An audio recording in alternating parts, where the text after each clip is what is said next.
इस फिल्म की कहानी एक लड़की की है। ये कॉलेज जाने से पहले अपना सील तोड़वाना ठान लेती है। इस महान काम को पूरा करने के लिए वो एक अजीबोगरीब लिस्ट बनाती है और इस लिस्ट को पूरा करने के लिए वो क्या क्या कांड करती है, आइए जानते हैं। इस फिल्म का नाम है द टू डू लिस्ट। तो कहानी की शुरुआत होती है एक हाई स्कूल में चल रहे फेयरवेल सेरेमनी से, जहाँ फिल्म के मेन कैरेक्टर ब्रेंडी को 2 शब्द कहने के लिए बुलाया जाता है। उसकी स्पीच सुनकर सभी बोर हो रहे होते हैं। तभी अचानक एक छिछोरी लड़की उसे ये कहकर चढ़ाने लगती है कि तेरा तो आज तक किसी ने संतरे भी नहीं दबाए हैं। ब्रेंडी ने इसका जवाब नहीं दिया। दरअसल उसने पढ़ाई लिखाई में इतना दिमाग लगा दिया था कि वो बाहर के लोगों से सोशली नहीं हो पाई थी। फेयरवेल के बाद हम ब्रेंडी को उसके पेरेंट्स और उसकी बहन एम्बर के साथ देखते हैं। एम्बर अपने पेरेंट्स के सामने ही अपने बॉयफ्रेंड के साथ लवलपाटा करने में बिजी थी। उसी वक्त ब्रेंडी का क्लासमेट कैमरन वहाँ पर आ जाता है और उसकी स्पीच के लिए उसकी तारीफ करना शुरू कर देता है। एक्चुअली वो ब्रेंडी को पसंद करता था। कैमरन ब्रेंडी को अपना दिल का हाल बताने ही वाला होता है कि तभी एम्बर कहती है कि ये तुम्हें लाइक करता है। ब्रेंडी फिर वही बात कहती है जो हमें अक्सर सुनने को मिलता है, हम एक अच्छे दोस्त हैं, उससे ज्यादा कुछ नहीं। बेचारा कैमरन जो आज ब्रेंडी को प्रपोज करने वाला था, उसका दिल टूट जाता है। फिर वो ब्रेंडी को एक सॉक्स एज अ गिफ्ट देता है। सॉक्स गिफ्ट कौन देता है यार, शायद इसीलिए ब्रेंडी ने उसे फ्रेंड जोन कर रखा था। तभी वहाँ ब्रेंडी के 2 बेस्ट फ्रेंड वेंडी और फियोना जाते हैं और ब्रेंडी को अपने साथ एक पार्टी में ले जाते हैं। रास्ते में ब्रेंडी उन सभी कांड की लिस्ट बना रही थी जो उसे आज करना था। तीनों पार्टी में पहुँचते हैं जहाँ पर ब्रेंडी की नजर एक सस्ते वरुण धवन पर पड़ती है जिसका नाम था रस्टी। रस्टी की लुक्स और सेक्सी बॉडी को देखकर ब्रेंडी शॉक हो जाती है और जिंदगी में पहली बार शराब पीने लगती है। क्योंकि उसने पहली बार शराब पी थी, उससे कंट्रोल नहीं हो पाता और नशे में वो उल्टी सीधी हरकतें करने लग जाती है। पार्टी में कैमरॉन भी मौजूद था। उसे भी ब्रेंडी को ऐसी हालत में देखकर काफी शौक लगता है। ब्रेंडी के फ्रेंड्स जैसे तैसे कर उसे एक बिस्तर पर रेस्ट करने के लिए लेटा देते हैं। थोड़ी देर बाद वहाँ पर रस्टी भी आ जाता है। वो ब्रेंडी को अपना माल समझकर उसके साथ लवलपाटा करने लग जाता है और तभी ब्रेंडी भी नशे से बाहर आ जाती है। रस्टी को रियलाइज होता है कि ये तो कोई और है और वो ब्रेंडी से माफी मांगकर वहाँ से चला जाता है। ब्रेंडी इस कांड के बारे में अपने फ्रेंड्स को बताती है। वेंडी कहती है कि तुम भी एक अजीब लल्लू हो, तुमने रस्टी के साथ पलंग तोड़ने का मौका यूं ही गवा दिया। तुम्हारी जगह अगर मैं होती तो कब का उसे दिल दे चुकी होती। ब्रेंडी फिर ये ठान लेती है कि समर वेकेशन के एंड तक वो रस्टी के साथ गपागप करके ही मानेगी। अगले दिन से ही ब्रेंडी इस मिशन को पूरा करने में लग जाती है। वो एक वाटर पार्क में लाइफ गार्ड की नौकरी ढूंढने को जाती है जहाँ उसकी मुलाकात फिर एक बार रस्टी से होती है। रस्टी भी उसी वाटर पार्क में जॉब करता था। उसने जानबूझकर उसी वाटर पार्क को चुना था क्योंकि उसे भी पता था कि रस्टी यहाँ पर काम करता है। दरअसल वो रस्टी की लेना चाहती थी। रस्टी भी उसे उस वाटर पार्क के मैनेजर विली के पास ले जाता है। विली ब्रेंडी को उस पूरे के पूरे पूल को अकेले ही साफ करने को कहता है, जिसे सुनकर ब्रेंडी के पैरों तले जमीन खिसक जाती है। बट वो कर भी क्या सकती थी। पूरा पूल अकेले साफ करने के बाद ब्रेंडी अपने घर लौटती है। वहाँ उसके पेरेंट्स गार्डन में बैठकर ख्याली पुलाव पका रहे थे। ब्रेंडी अपनी माँ से पूछती है कि आपने अपना सिर कैसे तुड़वाया था। गाइज, ये सारे स्टंट सिर्फ विदेश में चलता है, आप यहाँ ट्राई करने की कोशिश भी मत करना, नहीं तो फ्लाइंग चप्पल मिलने वाले हैं। इससे पहले कि उसकी मॉम यादें ताज़ा कर पाती, ब्रेंडी के पापा कहते हैं कि तुम्हारी मॉम ने अपना सील फर्स्ट नाइट पे तुड़वाया था। अगले सीन में हम ब्रेंडी के पेरेंट्स को घपाघप के ऊपर फाइट करते हुए देखते हैं। ब्रेंडी के पापा कहते हैं कि हमें ब्रेंडी से इस बारे में बात करना चाहिए। उसकी मॉम कहती है कि हमने इस टॉपिक पर एक बार अंबर से भी बात की थी, क्या फायदा हुआ, उसने 15 साल की उम्र में ही अपनी सील तुड़वा ली। इधर अंबर भी यही बात ब्रेंडी को बता रही थी। अंबर फिर उसे सील तुड़वाने की निंजा टेक्निक बताने लगती है और ब्रेंडी भी पूरी शिद्दत के साथ उसके निंजा टेक्निक को डायरी में नोट करने लग जाती है। अगले दिन वाटर पार्क की ओपनिंग होती है जहाँ कई सारे बच्चे भी आए हुए थे। यहाँ ब्रेंडी रस्टी को रिझाने की पूरी कोशिश कर रही होती है कि तभी अचानक एक शैतान बच्चा पानी में धक्का देकर उसे गिरा देता है। पूल से निकलते ही उसका हरामी मैनेजर उसे धक्का देकर फिर से पूल में गिरा देता है। तभी वहाँ पर रस्टी आकर ब्रेंडी को पूल से बाहर निकलने में मदद करता है। ब्रेंडी को लगा कि शायद रस्टी को भी उससे लगाव होने लगा है, पर उसकी गलतफहमी जल्दी दूर हो जाती है जब रस्टी भी उसे पानी में धक्का देकर वहाँ से चला जाता है। शाम को सभी के चले जाने के बाद विली पूल की सफाई कर रहा होता है। तभी ब्रेंडी अपना बदला लेते हुए विली को पानी में धक्का दे देती है, मगर तभी वो देखती है कि विली को तैरना नहीं आता। वो लपक कर विली को पूल से बाहर निकालती है और उसे ब्लैकमेल करना शुरू कर देती है। विली कहता है कि तुम प्लीज इस बारे में वाटर पार्क मैनेजमेंट को कुछ मत बताना, उसके बदले तुम मुझे स्विमिंग सिखा सकती हो। ब्रेंडी फिर उसे पैसे के बदले स्विमिंग सिखाने के लिए राजी हो जाती है। इसके बाद ब्रेंडी रात को अपने दोस्तों के साथ अपनी बनाई हुई लिस्ट की सबसे पहले टास्क को पूरा करने निकल पड़ती है, जो कि है फिंगर बिंग। अब कोई भी कमेंट सेक्शन में आकर ये मत पूछना कि फिंगर बिंग क्या होता है। इस टास्क को कम्प्लीट करने के लिए कैमरन के घर जाती है। वहाँ उसके साथ थोड़ी देर चुम्मा चाटी करने के बाद फाइनली वो अपना पहला टास्क कम्प्लीट कर लेती है। अगले दिन ब्रेंडी अपने फ्रेंड्स के साथ पूल में चिल कर रही होती है। तभी वो आज रात अपने लिस्ट के सेकंड टास्क को पूरा करने का फैसला करती है, जिसका नाम है अपना हाथ जगन्नाथ। रात को ब्रेंडी रस्टी को इमेजिन करते हुए अपने मौत के कुएं में हाथ डाल ही लेती है और जब वो बेड पर लेटे हुए उसका आनंद ले रही होती है तभी कमरे में एम्बर आ जाती है। वो ब्रेंडी से कहती है कैमरन का कॉल आया था। कॉल पर कैमरन ब्रेंडी को अपने साथ डेट पर चलने को कहता है और ब्रेंडी भी हाँ कर देती है क्योंकि लिस्ट में मौजूद कुछ टास्क को पूरा करने के लिए उसे कैमरन की हेल्प जो चाहिए थी। कैमरन उसे सिनेमा दिखाने ले जाता है।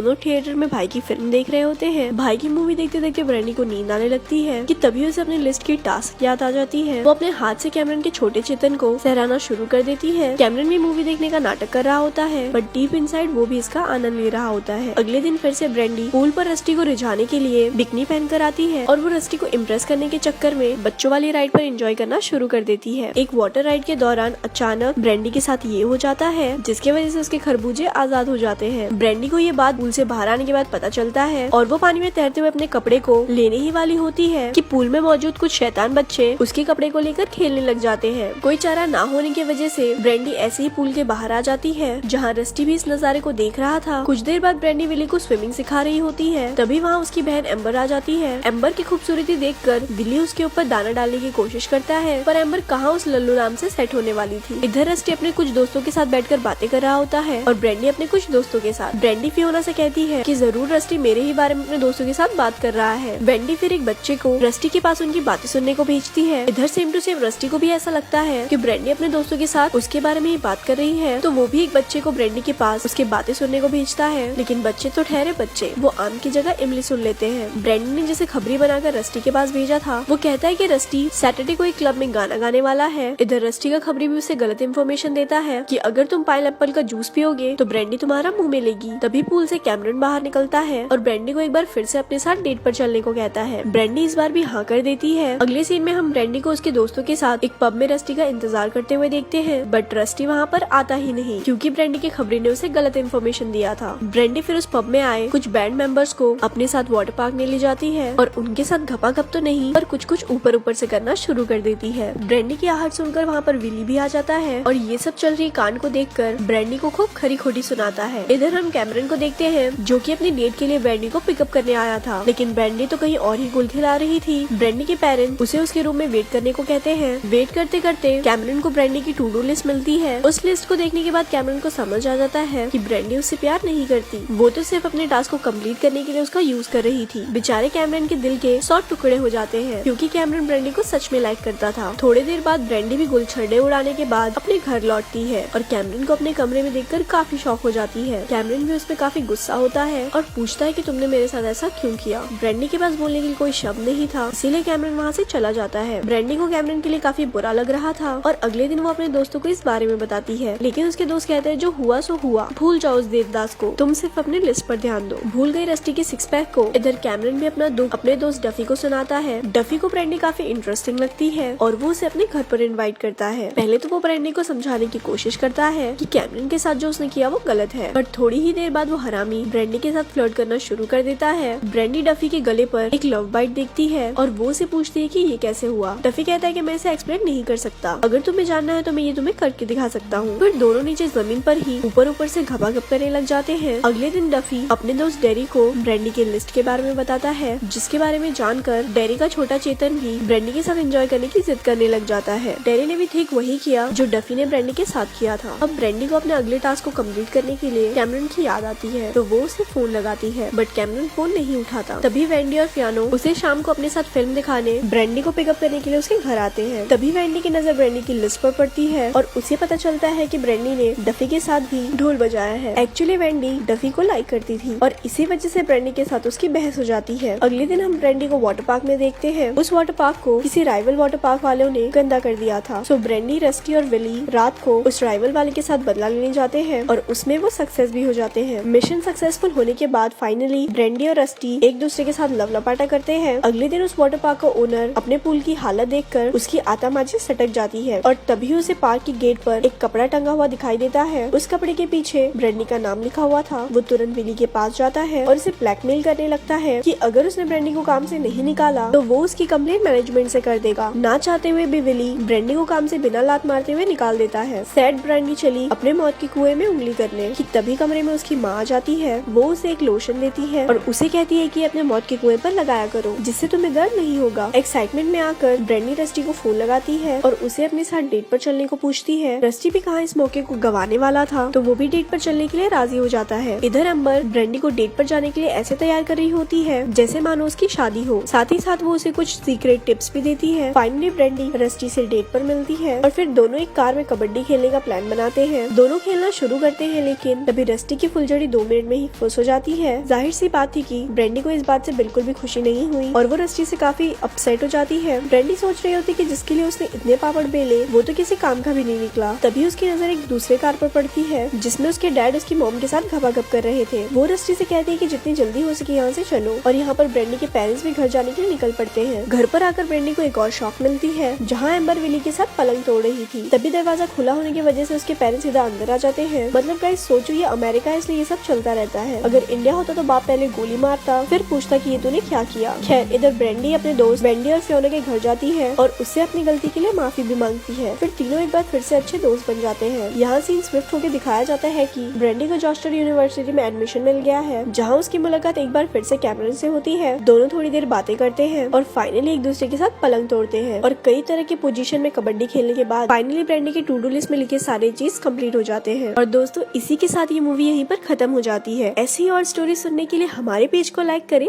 धन्यवाद।